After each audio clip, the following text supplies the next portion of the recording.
안녕하세요. 흑수저독입니다. 오늘은 두 가지 램을 준비했는데요. 이제 우리가 일반적으로 많이 사용하는 삼성의 이제 C다이 램이죠. 시금치 램이라고 많이 하는데, 이 램과 이번에 V컬러에서 새롭게 출시된 기본 클럭 3200MHz를 가지고 있는 이 램을 이 램 같은 경우는 하이닉스 J다이를 사용했고요. 레이어도 10레이어로 안정성이 더 높다고 합니다. 그래서 이 두 개를 어떻게 오버클럭도 해보고 여러가지 상황에 따라서 어떤 게 더 성능이 좋게 나올지 한번 비교를 해보려고 합니다. 제대로 시작하기에 앞서서 램 클럭과 타이밍, 오버클럭에 대한 이야기를 간단하게 해드리자면, 우리가 CL16에 3200MHz의 메모리가 있다고 칩시다. 그러면은 이 메모리는 3200MHz의 클럭을 가지고 있기 때문에 초당 32억 헤르츠의 정보가 전달이 가능합니다. 근데 여기서 이제 타이밍 CL16이 걸려 있으면은 16번의 사이클을 돌아야 32억 헤르츠를 전달할 수 있는 거죠. 그렇기 때문에 1사이클당 2억 헤르츠를 전달해낼 수 있는 거겠죠. 이런 거 집어치우고요. 결국에는 클럭이 높을수록 좋고, CL 타이밍은 낮을수록 좋다는 겁니다. 그래서 이제 오버클럭을 통해서 클럭을 높여주거나 타이밍을 줄여주는 작업들을 하는 거겠죠. 그래서 오버클럭을 하다 보면 이 CL 값을 줄이고 싶고 클럭은 더 높이고 싶고 이런 작업들을 반복을 하면서 최적의 지점을 찾는 게 이게 상당히 오래 걸립니다. 그리고 게임에 따라서 클럭의 영향을 많이 받는 게임도 있고 타이밍의 영향을 많이 받는 게임도 있습니다. 이런 것까지 고려를 하게 된다면 상당히 귀찮고 손이 많이 가는 거죠. 그냥 노가다라고 많이 얘기를 합니다. 자, 그래서 수율이 선별된 튜닝램을 사용하는 경우가 아니라면 소위 국민 오버라고 불리는 수치를 적용하고 사용하는 게 굉장히 간단하겠죠. 예를 들어서 삼성 C다이의 라이젠 3세대 기준이라면 18, 22, 21, 44, 3600MHz 정도가 국민 오버라고 생각을 해보면 뽑기가 대성공이 하지 않는 이상은 타이밍을 줄이고 클럭을 높여도 오버를 실패할 확률도 높고 어째저째 해도 오버를 성공해도 국민 옵션 수치와는 별 차이 없는 그런 퍼포먼스를 보여주게 됩니다.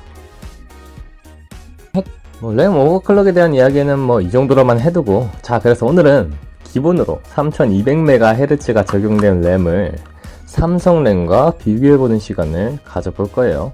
마이크론을 시작으로 하나하나 나오고 있는 이 3200MHz 램은 기존 2666MHz의 램들보다는 기본적으로는 좋은 성능을 가지고 있습니다. 그래도 그렇게 선택을 잘 못 받았어요. 왜 그랬을지를 생각해보면은 인텔 CPU를 사용할 때를 생각해보면 Z보드를 쓰지 않는다면 i3를 쓸 때는 2400MHz, i5부터 2666 이렇게 지원을 하기 때문에 실상 이 더 높은 클럭의 램 같은 게 필요가 없던 거였죠. 꼽아도 적용이 안 됐기 때문에. 네, 라이젠 같은 경우는 3200MHz의 램을 지원을 해요. 그냥 꼽으면은. 근데 지금까지 나왔던 3200 램들이 삼성 램보다 수율이 떨어지거나 비슷한 게 대부분이었고, 그러면서 가격은 더 비쌌기 때문에 선택을 못 받은 거죠. 그리고 A보드에서도 오버클럭이 가능하니까 그거의 영향도 있겠죠. 네. 물론 오버클럭이 뭔지 모른다, 안 할 거다 이런 경우는 그냥 3200 램을 꽂고 사용하시는 게 더 좋습니다. 그러면 3200 램이 메리트가 없다고 줄줄이 말해놓고 3200MHz 램을 왜 가지고 왔느냐 라고 물으신다면은 이게 수율이 좀 좋은 편이라고 그러더라고요. 그래서 한번 사봤습니다. 네, 그래서 오늘은 이 두 가지 램을 오버클럭 해본 결과도 알려드리고 성능 테스트도 한번 해볼 거예요. 보시면 이 V컬러 램 같은 경우는 22, 22, 22, 52, 1.2V의 타이밍과 전압을 갖고 있는데요.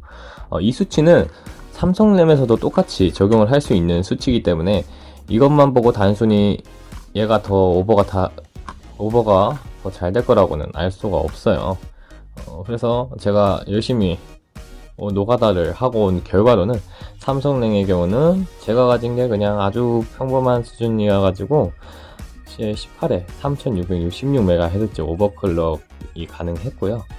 V컬러 램 같은 경우도 거의 하루 종일 붙잡고 있었본 결과로는 18에 3733MHz 오버가 가능했습니다. 거기에 뭐 세부 램타도 더 쪼여졌기 때문에 기본적으로 수율은 더 좋다고 볼 수 있겠죠.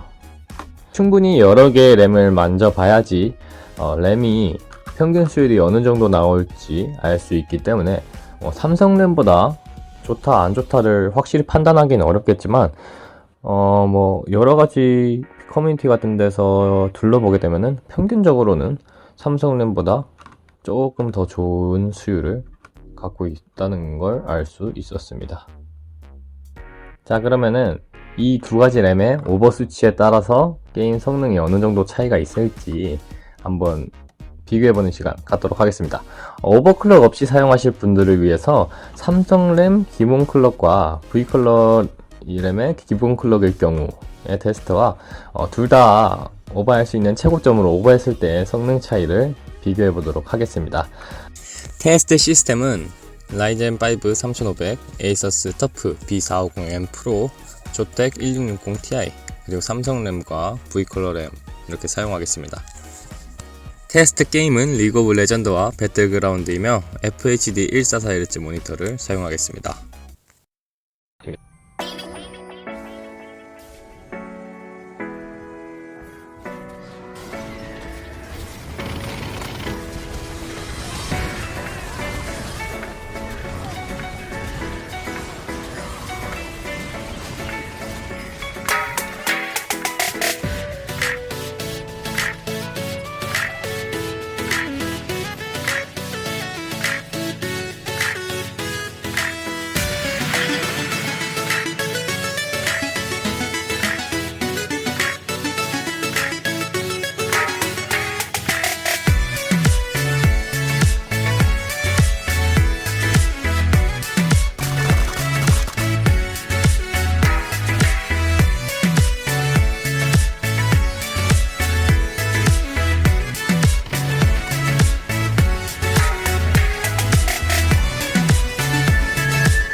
프레임을 보시게 되면 롤에서는 2666과 3200은 의미 있는 차이는 없는 모습이고요. 3600 이상으로 올라갔을 때는 최저 프레임이 10 정도는 올라가기 때문에 의미 있는 차이가 있다고 볼 수 있겠습니다. 그리고 3600과 3733은 또 롤에서 오차 범위를 생각해보면 똑같다고 볼 수 있는 수준의 수치를 보여주고 있습니다. 배틀그라운드의 경우는 원래 배그가 램오버의 영향을 많이 타는 게임인 만큼 클럭이 올라갈수록 하이 프레임 방어가 더 잘 되는 모습을 볼 수 있었습니다. 결과를 종합해보면 라이젠을 사용하시면서 오버클럭을 안 할 거다 라시는 분들은 기본 3200MHz 램을 사용하시는 게 좋겠고요. 두 장이면 만원 정도의 차이고 만원으로 이 정도 향상이면 메리트가 있다고 생각되네요. 오버클럭을 염두하고 계시면서 고가의 튜닝 램을 구매하지 않으실 분들은 더 좋은 수율을 기대하고 이 V컬러 램을 구매하는 것도 어느 정도 메리트는 있을 거라고 생각이 됩니다. 네, 오늘 영상은 여기까지였고요. 도움이 되셨다면 구독과 좋아요 부탁드리겠습니다. 또 만나요. 제발.